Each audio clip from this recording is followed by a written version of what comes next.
Thank you very much for being here. It's a very exciting event that we're hosting here. I'd like to start by thanking our host, the International Republican Institute, IRI for short, and the representative of IRI is here, Sumaya Davila. Sumaya, raise your hand. So at the end of the event, if you would like to stay in touch with the developments in these areas of the world, please give her your contact information and we'll make sure that you receive the updates. We would also like to thank the Human Rights Foundation, which has collaborated greatly with us, and of course the Oslo Freedom Forum platform that has been more than welcoming in such a terrific event. I'm practically speechless by the honor of being here with these two great men and human rights activists, and also political operatives, and we will talk a little bit more about that. Pastor Kim, as you may know, has run an underground railroad for North Koreans that are looking to flee the country, and an underground railroad that goes through China, Laos, Vietnam, and eventually into South Korea. Earlier this year, Sundance featured him in a documentary about a family that he helped escape. And the documentary won the Audience Award. We heard yesterday that the documentary is going to be in theaters near you, so do not miss it. A documentary reviewer, I think, captured what Pastor Kim has been doing for some time when he said, "Nobody who runs into Pastor Kim would ever suspect that he was one of the world's top covert geopolitical operatives. But don't be fooled by his gentle appearance. Over the past decade, he has helped over 1,000 North Koreans escape to freedom, a jaw-droppingly impressive feat that should make every single person who watches Beyond Utopia question what they have done with their lives." Welcome, Pastor Kim.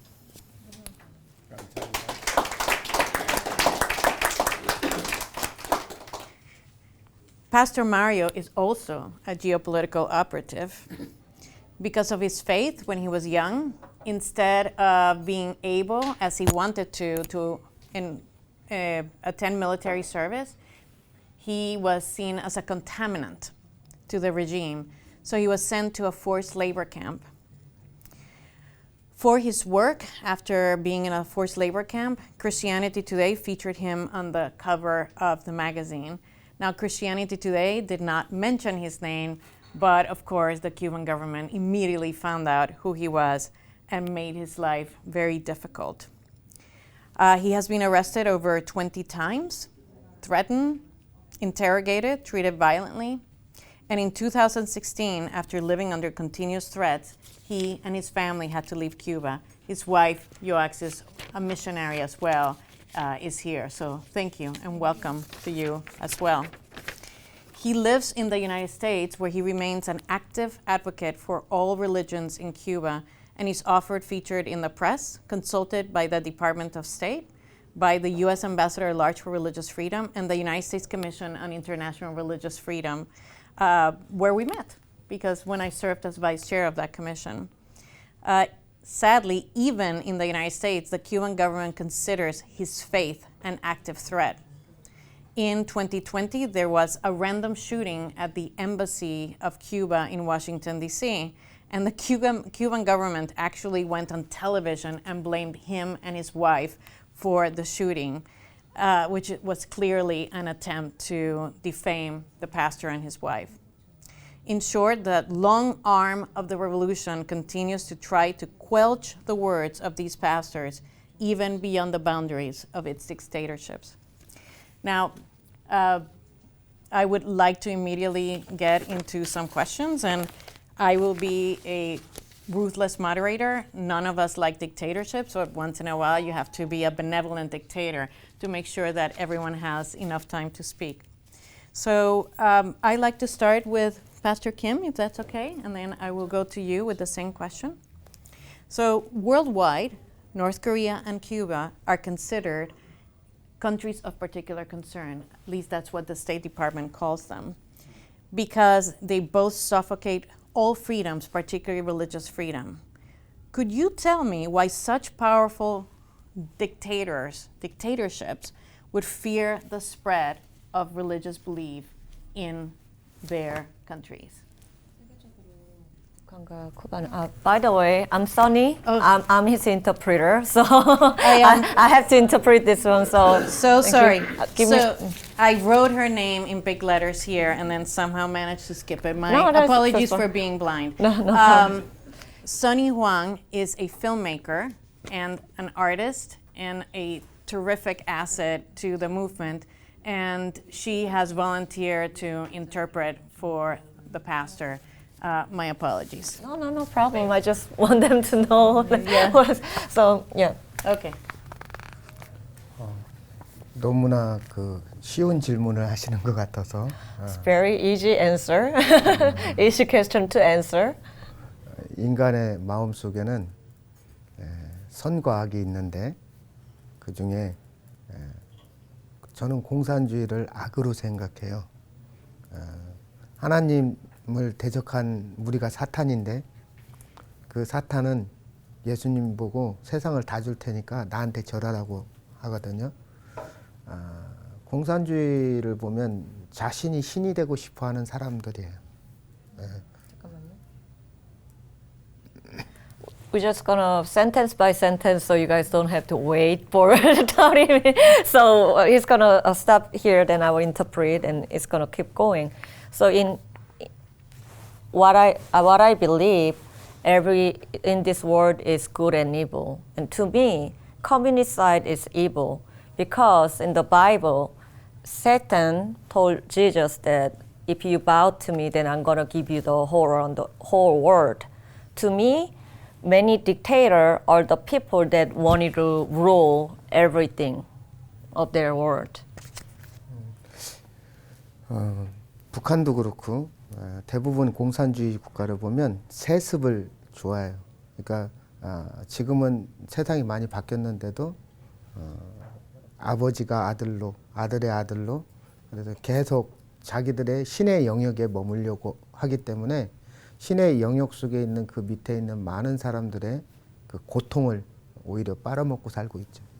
So, for example, like North Korea, they want their kingdom or family to be God. They wanted to remain there as a God's power, for example. And also, if the father was the dictator, they want to give that power to their son, grandson.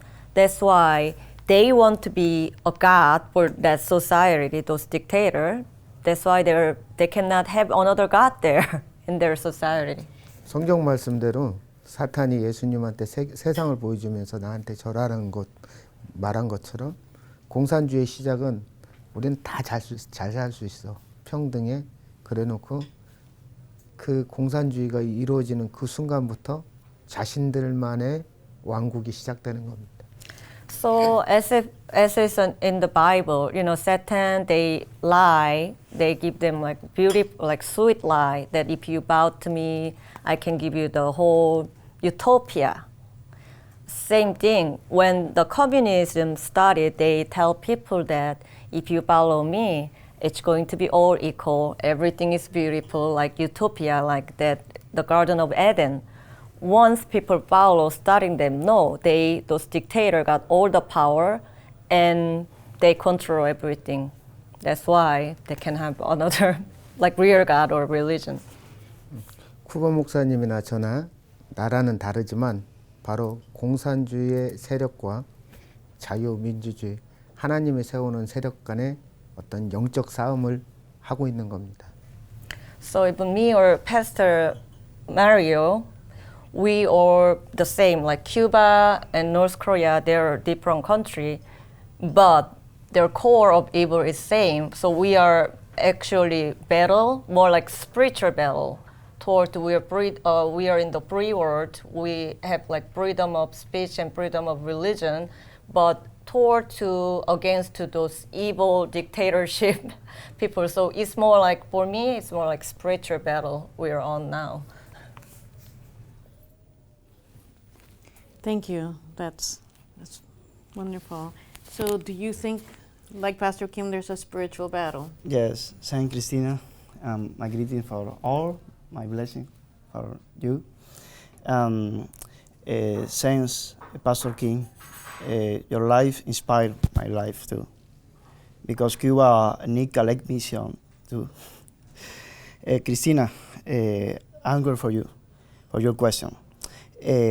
Countries like Cuba and North Korea, the government perpetuates the false idea that all rights come from the state, and therefore the state can take them away. The weapon of such government is fear, brutality, and oppression. The tactic of destruct the human spirits.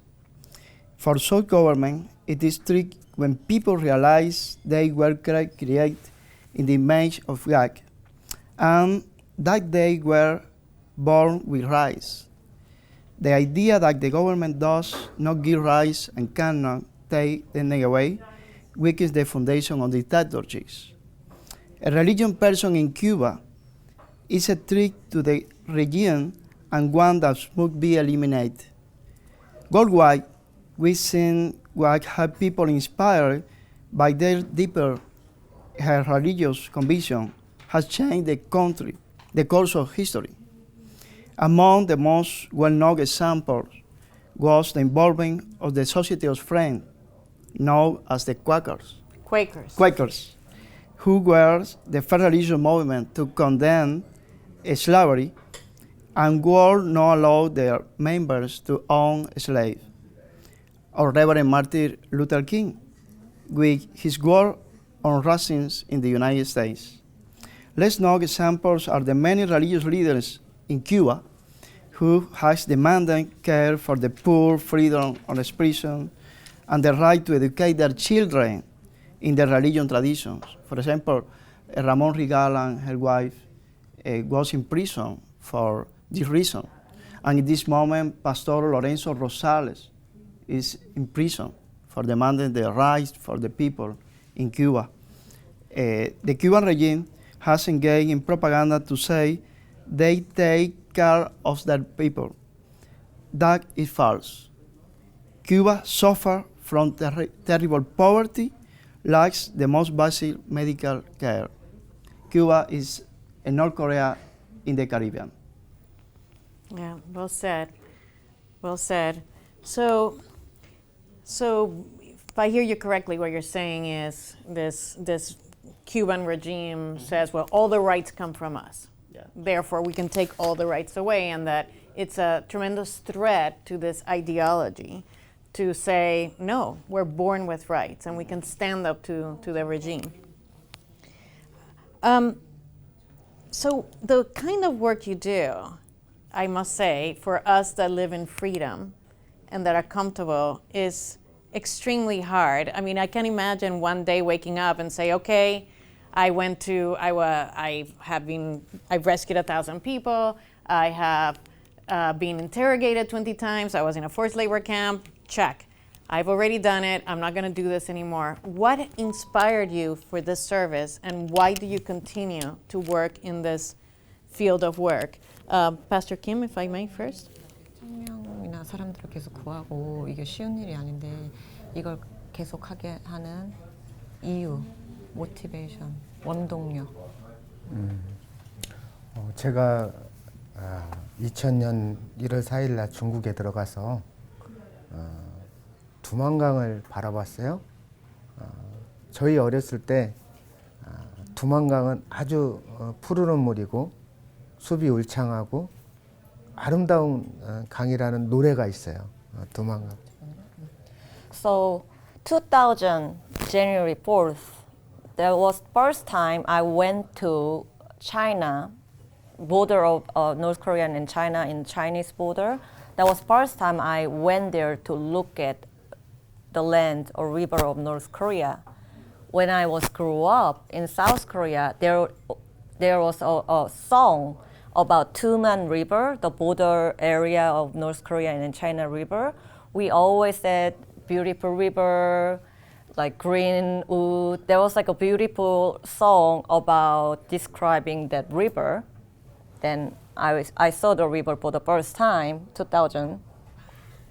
그런데 제 눈에 보인 현실은 두만강 앞에 있는 산, 그러니까 북한의 산들은 나무 한 그루 풀 한 폭이 없는 그런 헐벗은 산이었고, 비가 많이 오는 날이면 강에 북한의 굶어 죽은 시체들이 종종 떠내려 오고 있었어요. But at that time, the reality I saw on the mountain around there in North Korean side, no green, no tree, even no grass. It looks like a desert to me. And then water, whenever the rainy day, dead body, that from the North Korean people, they starved to death. Those dead body floating around that river. 그런데 제가 가장 충격적이었던 거는 그 떠내려오는 북한 주민의 시체를 긴 장대를 가지고 중국 경찰들이나 주민들이 국경이 물이 흐르고 있으니까 이 시체가 자기네 땅으로 오지 못하도록 북한 쪽으로 미는 거예요. 그러면은 다시 좀 있으면 또 북한 쪽에서 그 시체가 분명 북한 사람인데 북한 군대들은 이걸 치우기 싫어서 다시 두만강 중국 쪽으로 미는 거예요. 그랬을 때 그 시체가 계속 떠다니다가 어느 날 강 밑으로 주저앉는 모습들은 정말 같은 민족이라도 가슴 아픈 장면들이에요. The most shocking thing is that for the dead body, even from Chinese police or Chinese people, they just brought the long stick to push your way to North Korean side because there's a dead body of North Korean, not Chinese people. And when he saw that the other side, because from the North Korean people side, if the dead body go there, they need to work to take care about body. So they push those dead body to the the Chinese side.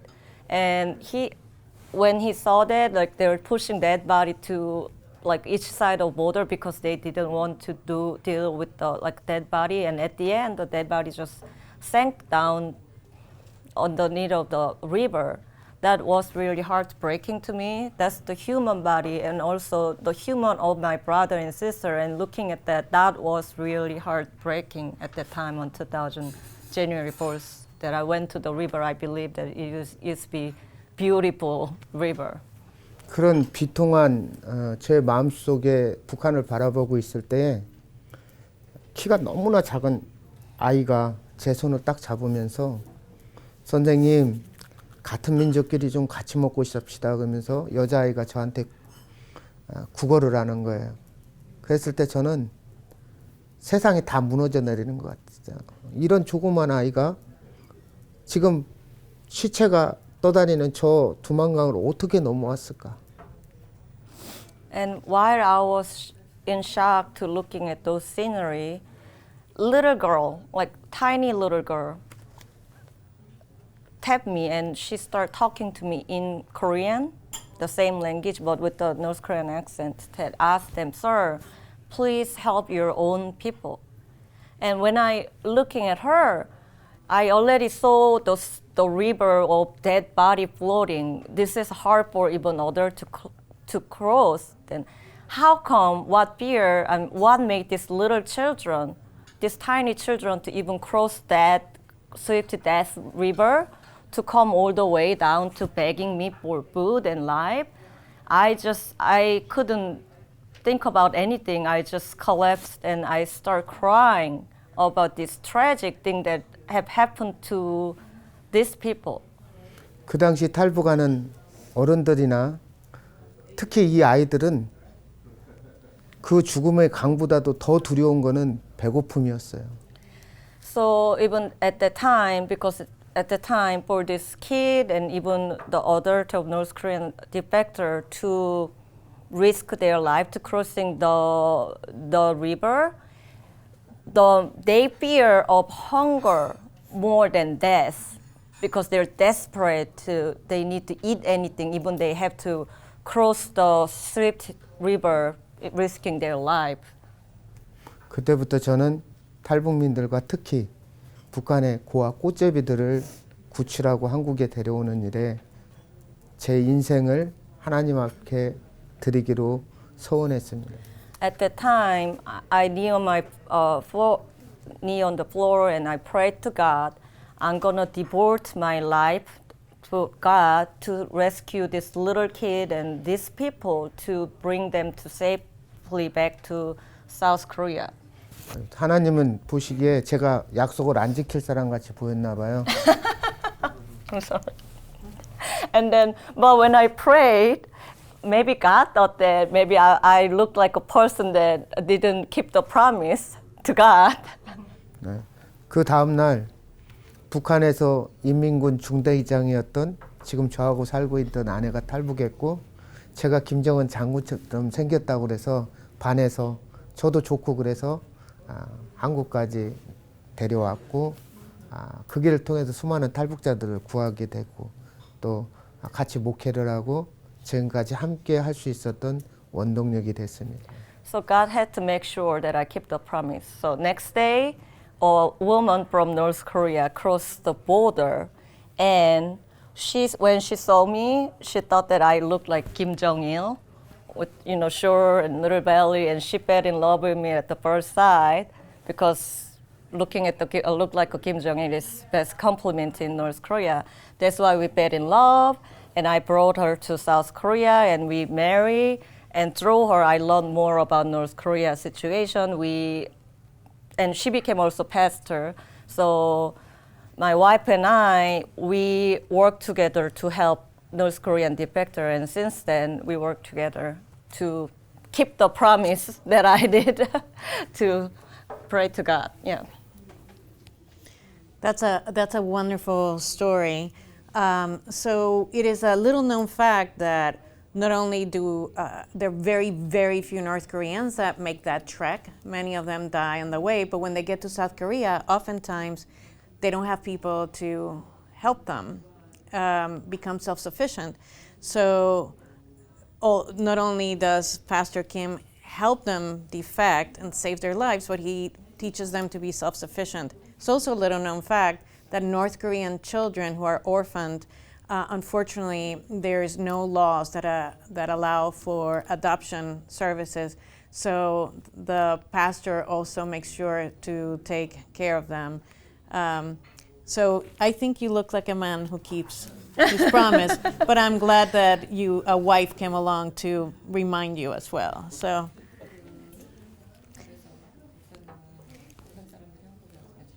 By the way, the name of the mission is Caleb Mission, CALEB mission.com, and it's a wonderful charity, and I want to make sure everyone knew about the name. So, Pastor Mario, Yes. what kind of promise did you make, and did you keep it? And you also got yourself a wife to remind you, right? Yes. Christina, in my first day of class, when I was 5 years old, the principal came into our classroom and say, "Who here is religious?" I was terrified. So I did not raise my hand.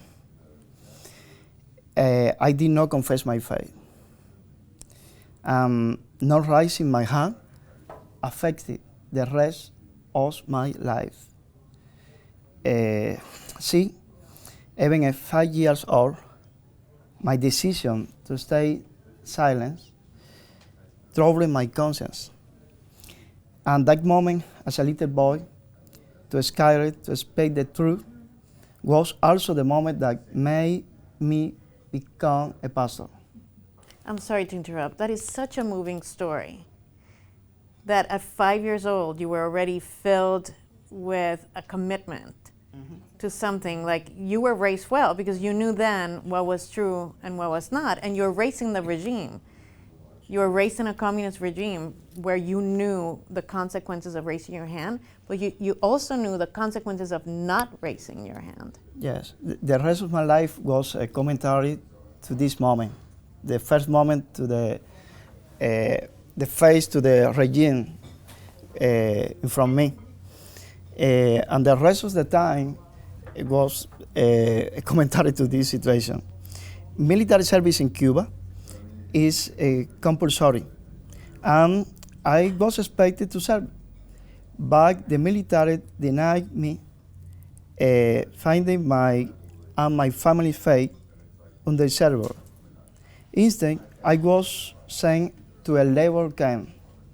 So he was eventually free and able to remain and graduate. I'm sorry to interrupt you. Okay. You know your story better than that. So what was it like in the labor camp? Like when you woke up in the morning, what was it like? What activities did you do instead of the military service? Yes, it was terrible time because many hours for war, a strong war, and no money for us. The regime explored our strongs, our life. Many another friends suicide.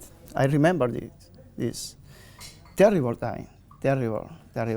Yeah, so people don't know that when you go into the military service in Cuba, you get 3 meals a day and your family's provided for.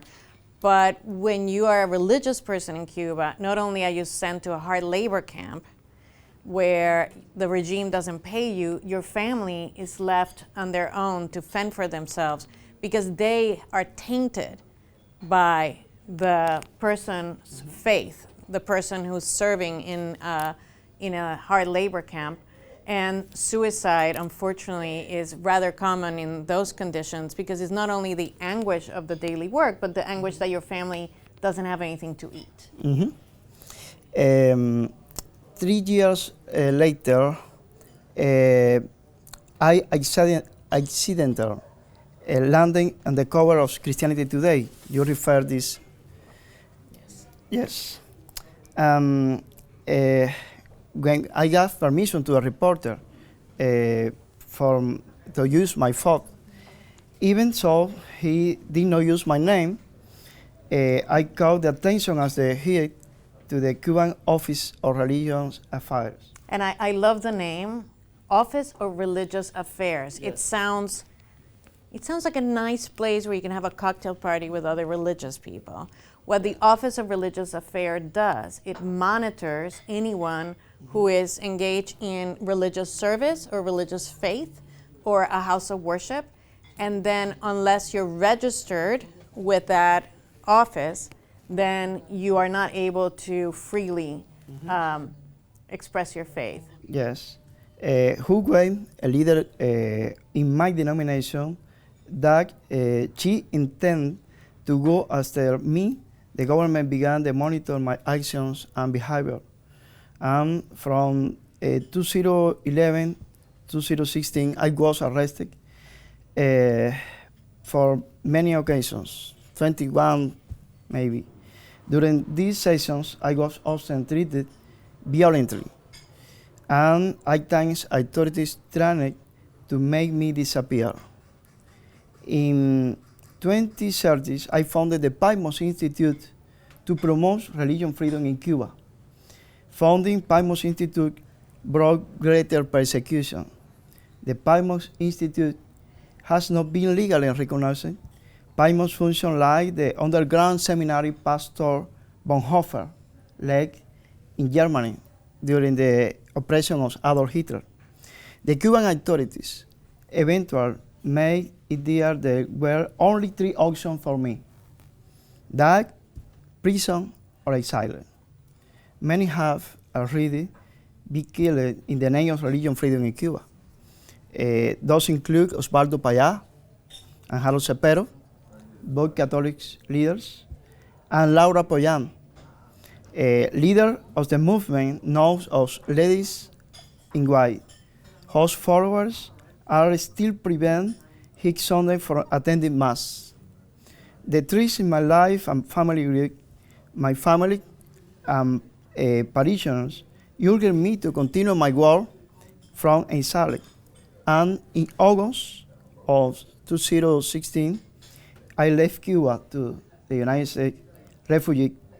On the day I left, a Christian airport worker in Havana made a special request. He said very quietly, please tell important people in the world what is happening to believers in Cuba. I believe God was present in that man. God was asking me to do to tell important people like you what is going in Cuba. And that is why I am here today. Very moving, very moving. And it shows a very strong commitment. I also, Pastor Mario, did you speak any English before you came to the United States? No? In these 7 years in my exile, I continue all the time in communication with my people in Cuba. And my concentration for spell English, and I'm sorry because I continue to live in Cuba. My body is in United States. My spirit and my mind continue in Cuba all the time. That's, I think your English is coming along fantastically. Congratulations. But I think it's difficult, and many of you understand this. There's a poet, Gustavo Pérez Firmat, Cuban poet, who says, he who is exiled always feels like an amputee. It's a missing limb, but it's always there as well. So that makes sense that you would feel that way. I will ask one more question, and then I would love to open the floor for questions as well. And I will continue with Pastor Mario, and then I'll go you. Last year, the Cuban Observatory, or Observatorio Cubano, published this report, and they are about to publish a report next week that's going to be in Spain. I believe Ms. Davila is going to be there for the release of the report. And I found it, normally when you read reports about human rights violations, you like close your eyes and then start to think of all the bad things. But I found it amazing that in spite of 64 years of no elections and repression in Cuba, that the group population from 18 to 30 years old, 53% of them say that they have faith and identify as religious people. And people in the bracket of 31 to 45 years old, 54% of people feel that there's something beyond the regime, and that's all they have known. And I'm wondering, what gives you hope for Cuba? What do you think is going to happen in the next few years? Yes, the very nature of belief is to hope. Yes, I have hope. I feel hope every day when I see that religious belief in Cuba is alive in young people, in spite of the fact that they have never lived in a free society. But they are experiencing the freedom that comes from not letting the government dictate what is in your mind and in your heart, but not letting the government occupy your every soul, by not letting the government prevent you from loving others or you yourself. Like King of Freedom is very powerful. Will the King of Belief change Cuba? Yes, absolutely. I just don't know if it will be in 5 minutes or in 5 years or in 5 decades, but I believe it will. I hope. That's wonderful, and thank you for your work with your net of pastors and people in Cuba. I also find quite moving that when you founded the Patmos Institute, you could have said this is for Christians only, but you defend religions, Santeria practitioners, atheists, Jews, other Christian religions, Roman Catholics, you represent and you defend everyone. The all religions, yes, because the religious freedom is for all. Then we defended the right for all the people in Cuba. Thank you so much, Pastor Mario. Now, Pastor Kim, we know that North Korea is an entirely closed society, and yet there are little cracks where the light of faith has broken through. And you get calls from people who have become Christians in spite of living in this repression. What do you think is the future of North Korea? 종교적인 상황에서 이제 북한의 종교적인 거에 대한 전망. 북한이 이제 많은 크리스찬들이 조금이지만 그래도 아주 미미하게 신앙을 가진 사람들이 생겨나고 있습니다. So inside North Korea, that probably very, very small amount, or maybe we only know small amount, that there is people of faith inside North Korea. 실질적으로 우리 갈렙성교회가 20년 전부터 그 얘기 전에 여러분 한국의 한류 문화가 남미에도 가니까 굉장히 퍼져 있고 유럽에 가도 많이 퍼져 있고 이렇더라고요. 그래서 저는 참 한류 문화에 대해서 좀 자부심이 있어요. But before I talk about the faith in North Korea, I like to start with different subject. You know, nowadays Korean culture, South Korean culture, music, or drama show, it became really popular even when I'm visiting like Europe or Southeast Asia, the South America. I just seeing that everybody enjoying South Korean culture. 세상에 처음인 것은 없어요. 누군가가 만들어내고 또 그거를 개발해 나간다고 생각합니다. Nowadays there is nothing new, but there was created by something before, but people keep developing to improve. 제가 어느 날 텔레비에서 미국 영화를 보고 있는데 너무 멋있는 장면에 막 몰입을 하고 있는데 갑자기 광고가 탁 뜨는 거예요. So one day I was watching a TV, but I was watching American movie, and there was like really interesting scene. So I was so focused, and I just so into it. And out of sudden, there's commercial started. 그것을 이어보기 위해서 저는 그 광고를 별로 관심도 없지만 봐야 했습니다. But in order to finish the movie that I was so into, I had to watch the commercial. 저희가 그래서 그때 아이디어를 낸 것은 북한에 그 CD를 보내면서 한국에 대장금 뭐 이런 드라마를 보내면서 중간에다가 그렇게 한국의 그 기독교 당신은 사랑받기 위해 태어난 사람 이런 그 CM송이 아니라 그렇게 찬양을 한 곡씩 넣어서 북한에 보냈습니다. So I got an idea from there. So we know many North Korean people are watching many South Korean TV drama and music. So we made a CD with popular Korean show, TV show, like series. And between the movie, we add actually like a gospel song, like you are born to be loved and those kind of like Christian song. So we put it there as American movie, put in like a TV, on the Korean TV when we watch American movie, we have to watch the ad if I want to keep watch the movie. Same thing.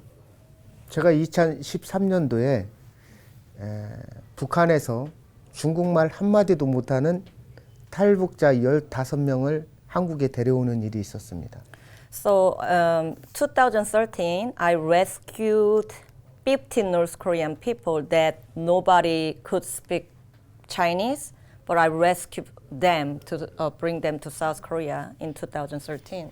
그때 한 여자 청년이 두만강을 건너자마자 청바지를 입고 당신은 사랑받기 위해 이 찬양을 저에게 들려줬습니다. At that time, one lady from out of the 15 people, right after she crossed the border, she changed her clothing to jean, and she started singing the gospel. We always put it into that CD.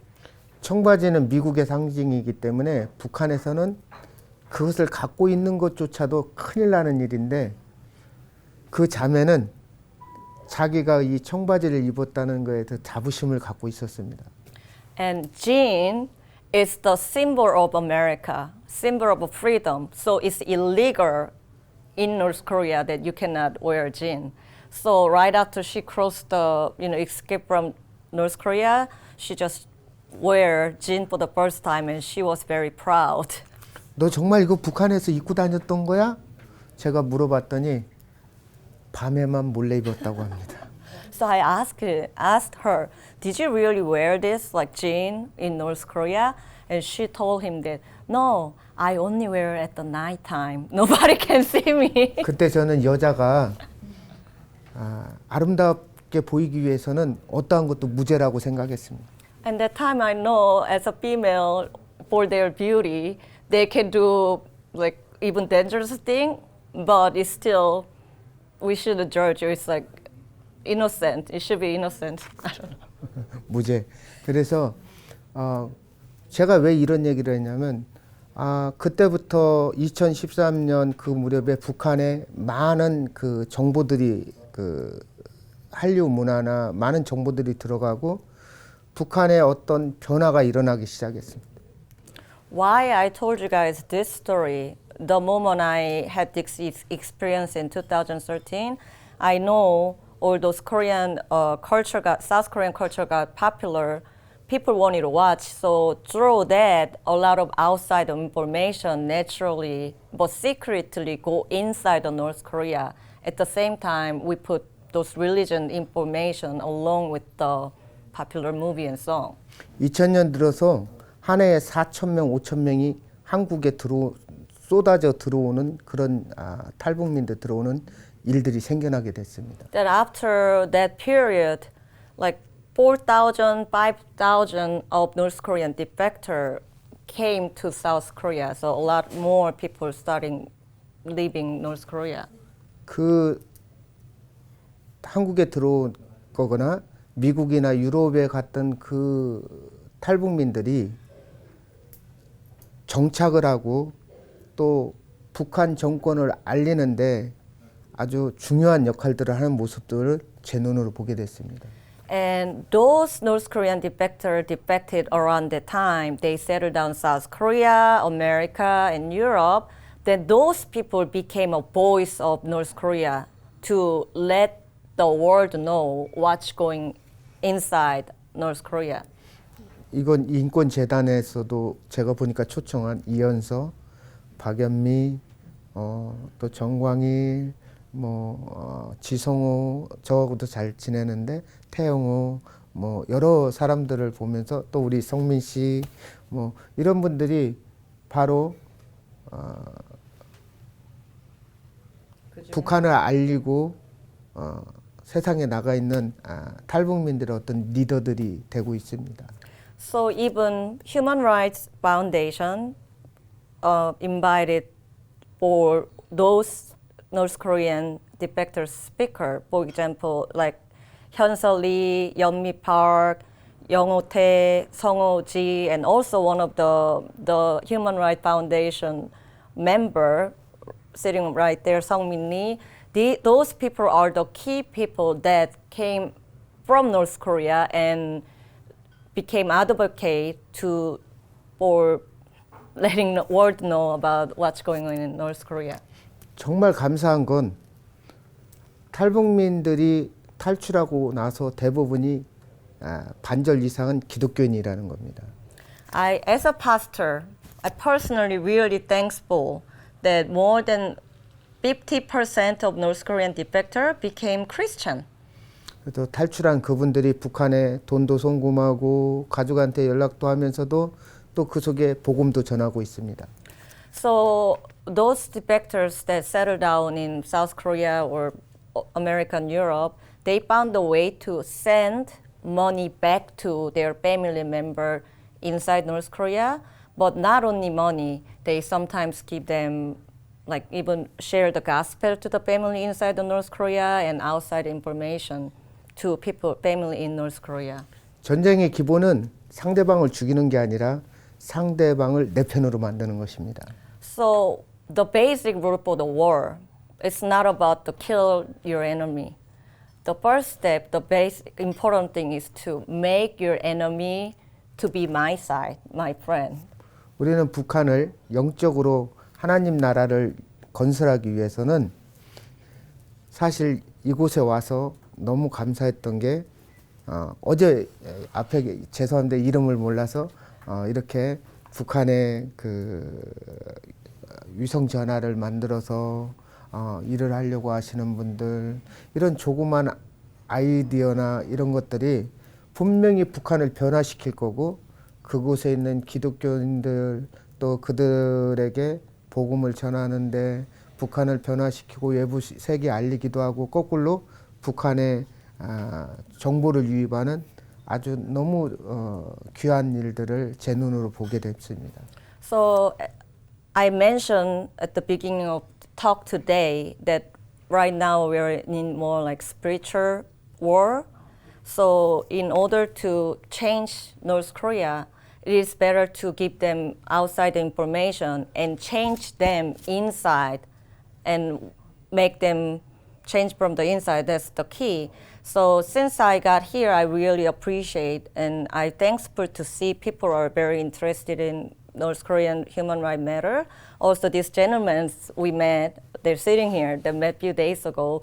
They're working on making devices that we can put device that to send to inside the North Korea that they can get outside the information. So feed outside the information to people in North Korea is really, very important. So they can change, not in the war, but once people change how they think, that's the start of winning the war, like spiritual war.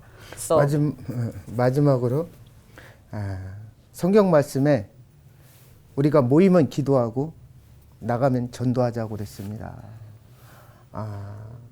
우리 이렇게 자주 북한에 대해서 우리 쿠바 목사님도 그렇고 우리가 하나님 나라를 위해서 어쩌면 방향성은 똑같은 것 같습니다. 그래서 우리가 자주 모임을 갖고 토론하고 또 나가서는 공산주의 실상을 알리고 자유를 찾게 하는 일에 수고하신 여러분들에게 존경과 감사를 표합니다. So as a pastor, I believe learn from Bible, when we gather together, we pray. When we go outside, we need to preach the word. So to me, North Korea and Cuba are, far away, different, but what we need to do is the same goal. For the kingdom of God, we have a same goal. We just discuss together here and talk about it. And when we go outside, we need to let people know about like what's going on in North Korea and Cuba for the freedom for people live there. So I really appreciate all of you come here to talk about it together in here. And when we go outside, we also let people know about their suffering and what we need to do to find them freedom. So thank you so much. Thank you. Those are perfect words to end our conversation. Short round of applause to our two pastors.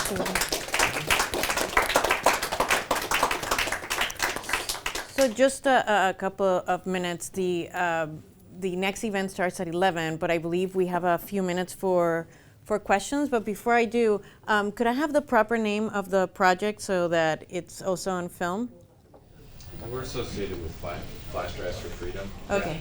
So Flash Drives for Freedom is this terrific award-winning program where you can donate flash drives or you can donate money for people to buy flash drives, and then those flash drives are populated with information about the West, information about freedom, and then they're smuggled into North Korea in all sorts of fascinating and interesting ways, from water bottles that float into North Korea to people bringing them in when they're able to visit, whether they're reporters or not. So it was nice of Pastor Kim to mention the project, and I wanted to make sure that people knew about it, so you can check it out on the website. Now, would anyone like to ask any questions? Felix? So, Mr. Buckles, if you could just move over a tiny bit, and that Mr. Buckles, Mr. Buckles is my husband, so poor guy. He was also made to keep promises through his wife, so he's a good promise keeper. So have you met each other at the Oslo Freedom Forum? So Felix is a hero. He stood up to the Nicaraguan regime for many years, and then, and please correct me if I'm wrong, when he announced his candidacy, he was imprisoned for 4 years? 2 years, one in house arrest and two in. And he spoke yesterday at the Oslo Freedom Forum, and it's a great honor to have you here, so thank you very much. Yes, thank you very much. Yes, indeed, I spent 611 days in prison in Nicaragua. I'm very moved by this panel. Thank you so much to IRI for paying so much attention to a very important issue. Thank you to both brothers in faith. I'm a devoted Christian Catholic, and I have an interfaith dynamic at my own home. My wife, Berta Valle, who spoke here at the Oslo Freedom Forum, it's an evangelical Christian herself, and a lot of people in Nicaragua do not really understand that. You know, how is it that possible that you are married to a devoted evangelical Christian and you are a devoted Catholic? And I think that it's all about tolerance. So if we don't build tolerance in the most sacred aspect of a person, which is faith, you cannot build tolerance in any of the other aspects. So I think that you're absolutely right. Religious freedom, is the fundamental aspect. It's at the core of building new societies. I'm very moved by both of your testimonies. Just quickly on the Nicaraguan case, right now there are over 70 religious people expelled from the country, 37 of them a Catholic priest, 4 of them in prison. Recently, 3 of them have been sent to house arrest, and the bishop of my own diocese, Bishop Rolando Alvarez, from the diocese of Matagalpa, has been sentenced to 26 years in prison. He was originally in house arrest, and on February 9, 222 political prisoners were forcibly placed on a plane and sent to the United States. We didn't have any options. It was either we were unannounced, moved from our prison cells into a plane, but he refused to board that plane because he didn't have any certainty that other prisoners were released. So he said, we are all of us released, or I stayed. So he refused and he stayed. While we were flying, we were all stripped of our nationality and property. So we are currently stateless. So despite the fact that he's technically stateless as well, because he's part of that same group, the very next day he was sentenced to 26 years in prison and sent to a maximum security prison. That's the situation in Nicaragua. Now, I'd like to hear your comments on what other people of faith inside the countries can do, because the particular case of Nicaragua, Ortega has presented himself as a Christian. In fact, the official lemma of the country is Nicaragua Cristiana, Socialista y Solidaria, socialist and Christian. So it has confused a lot of people, even people abroad. So people abroad think that he's a person of faith, even though Rosario Murillo has been very outspoken anti-Catholic person. And this has created a tremendous problem among the evangelical community and the Catholic community. So I'll switch to Spanish, very quickly. Pastor, ¿qué mensaje le podría dar a las personas de las otras religiones que en este momento, concretamente los hermanos en la fe evangélica cristiana, que no están siendo directamente perseguidos, aunque sea algunos pastores también, incluso en la cárcel, se encarceló a algunos pastores en algún momento?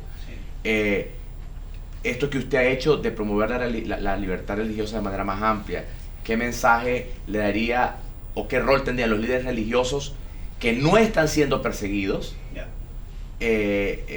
para hacerlo esto más inclusivo? And of course the same reflection to you, Pastor. And I'm happy to play a dual role and interpret for you if you Yes. would like to Yes. do that. Thank you. Es una gran pregunta y precisamente es un tema que yo he estado reflexionando sobre Nicaragua. Amo Nicaragua también, incluso yo soy un admirador de los poemas de Ernesto Cardenal y sé que hasta la comunidad que él fundó fue segregada y fue declarada ilegal, lo cual demuestra hasta dónde ha llegado Daniel Ortega, con quien fuera el ministro de Cultura en el primer gobierno, ¿verdad? Sandinista. Tengo que, Okay. porque si no, no. Okay. I have been reflecting on this question myself. I love the people of Nicaragua, and I have admired and read the poems of Ernesto Cardenal, who was the previous Minister of Culture of Nicaragua. And the Ortega regime has even banned those poems from being, and that literature from spreading. Y yo he estado reflexionando mucho sobre lo que está pasando en Nicaragua, y tu pregunta como católico es una pregunta que yo me he estado haciendo como evangélico cubano, y me he dado cuenta de una táctica que está usando el gobierno sandinista dictatorial de Daniel Ortega. En esencia, Daniel Ortega conoce muy bien lo que Jesús advirtió: divide y vencerás. Y cuando decimos que en Nicaragua hay grupos de fe que tal vez no están siendo perseguidos, en mi opinión, es que están recibiendo una fase de la persecución que se tratar de usarte. O sea, para Daniel Ortega la religión es un opio, y la religión que se le preste a él como opio le sirve para continuar manteniéndose en el poder. Okay. As I have been thinking about this as an evangelical myself, how the Sandinistas have been oppressing. The essence of what Ortega is doing is what Jesus warned you about: divide and you will conquer. In our groups, those groups that have faith, or those group of faithful people that are not directly being persecuted, suffer another kind of persecution, and that is just like Ortega and the communists think that the religion is the opium of the people. The lack of direct persecution to these groups becomes a form of opium for these people. Sí. Entonces tengo 30 segundos. Ok, en esencia, el gobierno sandinista intenta confrontar católicos y evangélicos, haciendo creer que los católicos se están portando mal y los evangélicos se están portando bien. Está sencillamente utilizando una táctica para dividir la fe del pueblo nicaragüense, y es una táctica usada por otros regímenes dictatoriales también. Cuba lo ha intentado identificar determinados entes en el mundo religioso que pueda usar como una cara para aparentar que ellos sí son tolerantes. Y el modelo chino demuestra que ha encontrado una iglesia oficial y una iglesia que se encuentra en las catacumbas. The essence of the Sandinista regime, their clever tactics, is to tell the Catholics you're misbehaving and tell the evangelicals it's okay, you're behaving okay. And that is a tactic that has been used by other regimes, not only to repress their own people, but to appear to the world as people that respect religious freedom by categorizing one group of religious people as the dissenter and one group of the religious people as the obedient Sí. people. Una última palabra, aprovechando esta buena pregunta, Madariaga.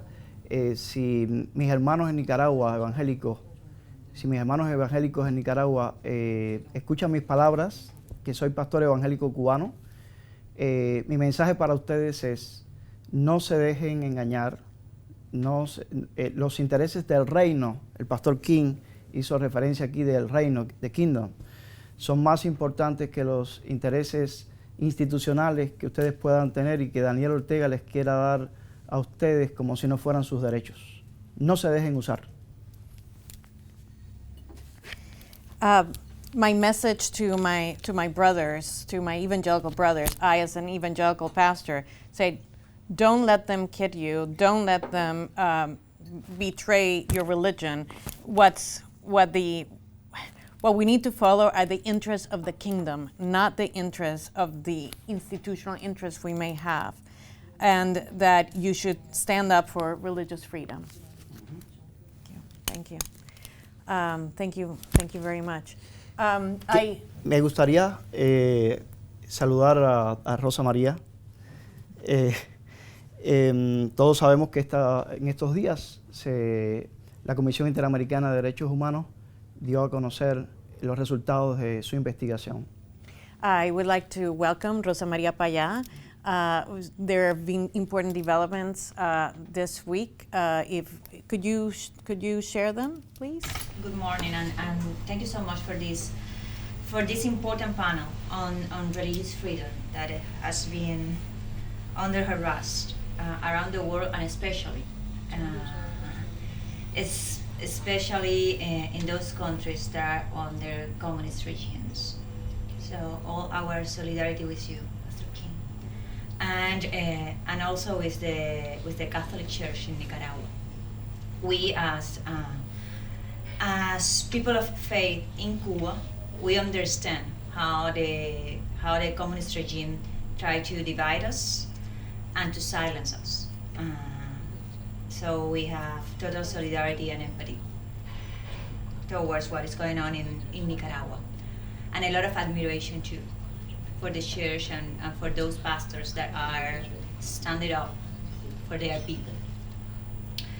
And thank you, Mario. Thank you, Pastor Mario Felix Jonat, for recognizing what just happened. A few days ago, the Inter-American Commission for Human Rights finally, after 10 years of investigation,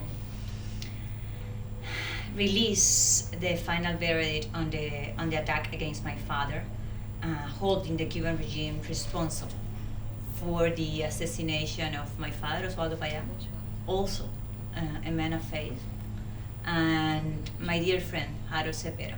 They were killed by orders of Fidel and Raúl Castro, and it's time for the world, especially for the member states of the OAS, to take an action and demand justice for that crime and for all the crimes that the Cuban regime keeps perpetrating on the island and beyond, also in Nicaragua, also in Venezuela. Thank you. If I may put my another hat back on, I've been moderator and interpreter, and I would like to speak briefly as the former Vice Chair of the United States Commission on International Religious Freedom. United States is one of the most powerful countries in the world. Hold the United States responsible for ensuring that the information they release to the public about what is going on in Cuba, in North Korea, in South Korea, in Nicaragua, is accurate in all their reporting. They're wonderful people that work at the Department of State and the United States Commission on International Religious Freedom and many NGOs, but sometimes they just do not have the information that you have. And very small groups sometimes think it's like, oh, the United States, they know everything. No, we don't know everything.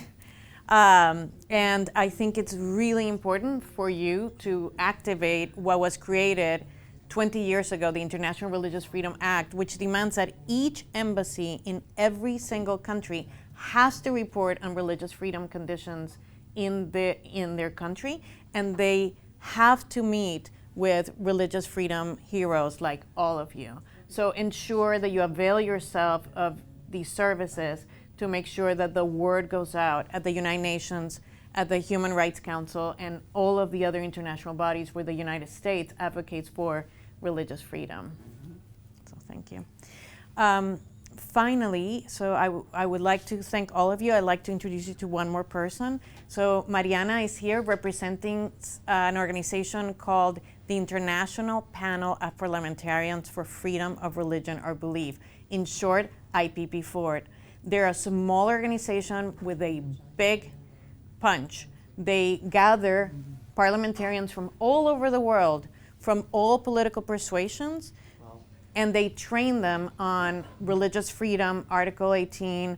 They just had one of the meetings in Kenya, and sometimes when the United States, for instance, is not a good country to advocate for your cause, they're able to talk to other countries in Africa, in South America. I have seen them do very quietly miraculous things on behalf of people who are in prison and people who are suffering great atrocities. So if you would like to help Mariana or have Mariana connect you with some parliamentarians, I think that I hope she doesn't mind me that I outed her during this meeting. Absolutely not. Thank you very much, Christina. I'm not sure if we still have time for one more Yes, question. yes, Sumaya, is that okay? Yes. And if you have to leave or get coffee, we certainly understand. Yes. Yeah, thank you very much to our speakers today. I just would like to appreciate you sharing your stories, which are not only moving, but they also demonstrate to all of us that every single person has the power to change the order of things. And these two gentlemen, as Christina put it in the beginning of this meeting today, you are considered a threat to authoritarian governments. And this is just amazing. I have a question. As Christina mentioned, I represent a network of parliamentarians. We have around 350 current and former MPs around the globe, 97 countries or so. The network is politically and religiously diverse, and we advocate for the right to freedom of religion or belief for everyone, both religious belief people, but also those who are atheists, who are non-believers. One of our methodologies is the global advocacy. So we mobilize parliamentarians to address the violations of freedom of religion belief around the globe. And we have tried to work for several years in Cuba, or address the situation in Cuba. We almost went on fact-finding mission before our partners warned us that it was better not to go. So we had to cancel everything. Last year, I think it was October or November, we mobilized our network and sent the advocacy letter to the government of Cuba and called them to invite the UN Special Rapporteur to come and see the situation in your country. So what would you recommend to us? What else can we do? Si quieres traducir. Sí. ¿Entendiste? Sí. La carta fue escrita en octubre, ¿verdad? The letter was written in October, correct? Yes. Y no recibió respuesta todavía. And los otros compañeros, las otras asociaciones que trabajan con ellos, Sí. les advirtieron que era mejor no ir a Cuba. Ya. Entonces no fueron a Cuba. Entonces han tratado de decirle a Cuba que inviten a la relatora. Sí. El asunto es que la relatora no puede ir a un país donde no la invitan. Entonces ella está diciendo, si no podemos ir nosotros y la relatora no la van a invitar, ¿qué podemos hacer por el pueblo de Cuba? Bueno, la relatora debería insistir en ir, pero debería insistir en que si la van a recibir, ella va a tener una libre agenda, ella va a poder reunirse con quien ella quiera y no con quien el régimen la siente a conversar. O sea, que insista en ir a Cuba, pero que insista en una visita sin ningún tipo de amarre. It would be good to go to Cuba. It would be good for the IPP4 parliamentarians to go to Cuba. It would be good for the rapporteur to be invited to Cuba. But in both instances, it would be important that the groups do not just meet with the representatives that the government lines up for them, but that they insist that they should have a free agenda. But it would be good to go. Sí, y que en esa agenda, por ejemplo, se interese por casos muy especiales. Por ejemplo, el pastor Lorenzo Rosales Fajardo, que se mantiene en prisión y ha sido torturado desde el 11 de julio del 2021. Por el laico católico Ángel Mesa, que también se encuentra en prisión desde el 11 de julio. Por los líderes de los Yorubas libres de Cuba, que también se encuentran en prisión desde el 11 de julio del 2021. Y que pida reunirse también con los líderes de denominaciones que no se encuentran registradas legalmente, por ejemplo, movimientos apostólicos. Espérate, no me acuerdo de todo. Perdóname. Sorry, I can't remember only so many things. So you may know that in Cuba there are two systems. There is the registered church system, and then there are churches that do not register. So the Cuban government, over the auspices of the Office of Religious Affairs, has invited religions to register. Those groups are subject to a number of rules and regulations that the government dictates.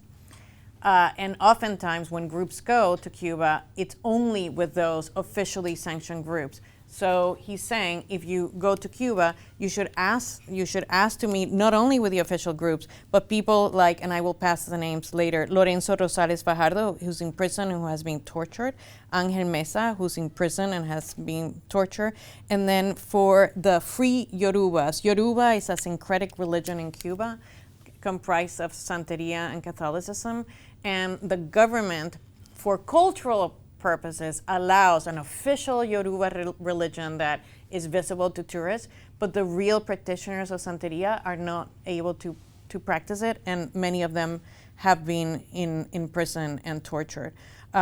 So I am sure that after this, we can put you in touch and that you can have the names of individuals to meet with there. Is that okay? Okay. Thank you very much. And I would also like to ask Pastor Kim. So we do engage with parliamentarians. This is obviously not possible in North Korea. We do have a network of parliamentarians in Southeast Asia who are around 30 MPs who are actively working among themselves, addressing the issues in the region. This is I mention this because this is the closest one to the country where you work. But how do you think parliamentarians can help addressing what is happening in North Korea? 이 단체가 북한까지는 당연히 못 가는데 퍼져 있는 것 중에 가장 가까운 데가 동남아래요. 그 이들이 어떻게 북한의 부분에 대해서 도울 수 있을까요? 어려운 질문이다. That's actually a hard question. 왜냐면 그 북한에는 그 얘기를 하면 어떨까? 북한 상황에는 북한에는 아예 그게 없다고 그 얘기를. 북한은 사실 뭐 다른 데도 비슷하겠지만 북한은 너무나 이중적인 나라예요. 헌법에는 분명히 종교의 자유를 조선인민주주의 공화국은 종교의 자유가 있다 이렇게 명시돼 있어요. 그런데 내부에 들어가 보면 진짜 그 종교의 자유는 뭐냐면 김일성, 김정일, 김정은 이 사람들만 신으로 모시는 종교의 자유가 있지 그 외의 자유가 없는 나라가 바로 북한이에요. So it's hard to answer because I know all the countries are similar, but North Korea is even very unique. In their constitution, it say they have a freedom of religion, but actually what it happened is their religion is one God. Is Kim Il-sung, their first dictator, and his son Kim Jong-il was the son of God. So they have religion and they're sincere to worship their God, which is their dictator, and their own constitution. They said, oh, we have a freedom of religion, so they have a freedom to worship their God. So it's very ironic. So on the paper, yeah, they have a freedom of religion, but they have to worship their dictator. So it's very, very, very complicated to how we talk about freedom of religion in North Korea. 그래서 북한은 아주 어떠한 종교도 작은 싹이 나기 전에 전부 다 잘라버린다는 게 북한 정부의 어떤 방침입니다. So their role, if any kind of religion, people eat, make any sprout, any like leaf, they just cut everything down. So anything can actually, religion can start it there or spread there. 제가 국제사회에 나와 보니까 뭐 감옥에 갔다 아니면 종교를 믿는 것 때문에 탄압을 받았다, 고통당했다 이런 얘기를 들으면 너무너무 죄송한데 북한은 그 사람 자체 일가족이 죽어야만 끝나는 일입니다. So I know we sorry for, you everybody like around the world oppressed, went to jail, or they get threatened because of their religion. This is really sad and like sad thing. But inside North Korea, you and your whole family already dead. So there is nobody to come out to fight for the freedom of religion because there's no one can survive that if you have Bible in your hand or any kind of religion. 그런데 북한 분들이 탈북민들이 자유세계에 와서 기독교를 믿는 가장 큰 이유가 뭐냐면 성경책에 있는 그 하나님이 사실은 김일성이었던 거예요. 그러니까 너무나 똑같은데 단지 김일성이 나이는 200살도 안 됐고 하나님의 그 말씀은 너무 단순히 사람의 생각 오래된 건데 그러면 과연 김일성의 말이 맞냐 하나님의 말이 맞냐 할 때 탈북민들은 성경을 믿을 수밖에 없는 건데 이것도 자유세계에 와서 깨달은 거지 북한 내부에서는 이해할 수 없는 이야기들입니다. So when North Korean defectors settle down in South Korea or outside North Korea, then they can learn about Bible, they can hear about God, and they actually easy for them to commit to God because the Kim, when they're in North Korea, they actually mimic Bible. So 10 commandments, and North Korea have 10 rules of worship their dictators. So many things is very, very similar from Bible. That's why when they actually see the real Bible, now they see because Kim Jong-un died. It was only human, only for few years. But then when North Korean defectors actually see a Bible and they can think about actually God there for how many years around like a endless time. So that's the reason why when North Korean defector see the Bible, they can accept God more easily. But only it can happen. They have to escape from North Korea.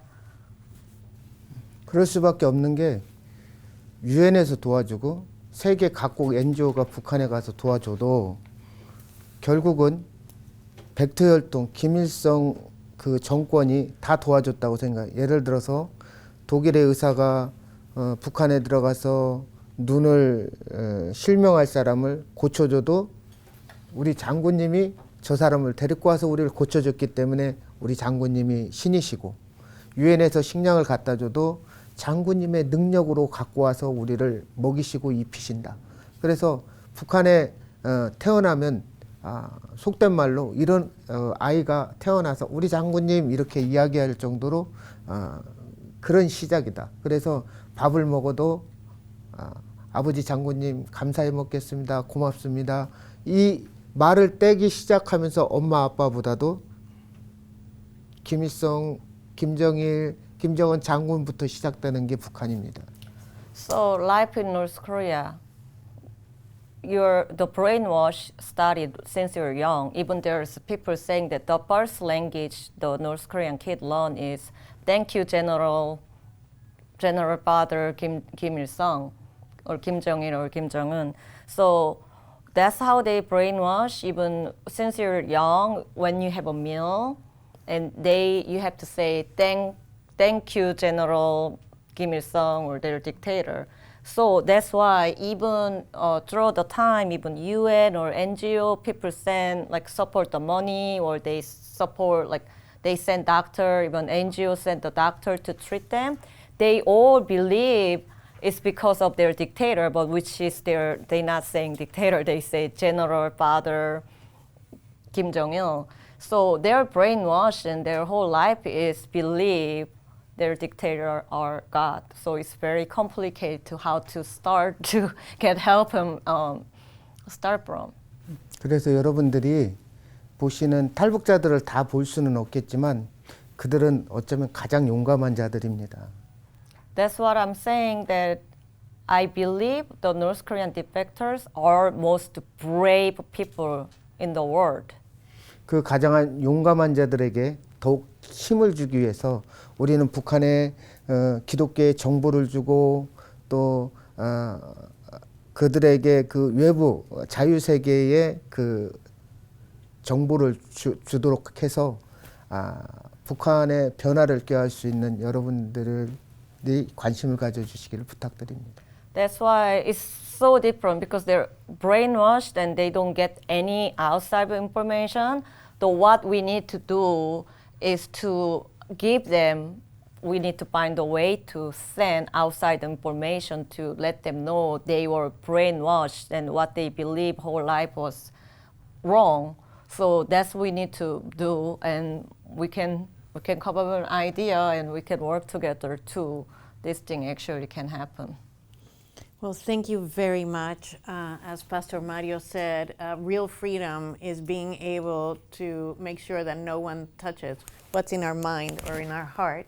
And how brave for the North Korean people, even living in that oppression, in that brainwashing, that they're able to understand that they have something inside of them that's calling them to that freedom. Thank you for everyone. I really appreciate this discussion. And if you'd like to stay informally, I think we have this room for another 15 or 20 minutes. So feel free to grab breakfast if you're hungry, or have a coffee, or speak to our tremendous and heroic speakers and attendees here. It's been a great honor. Thank you so much. Thank you.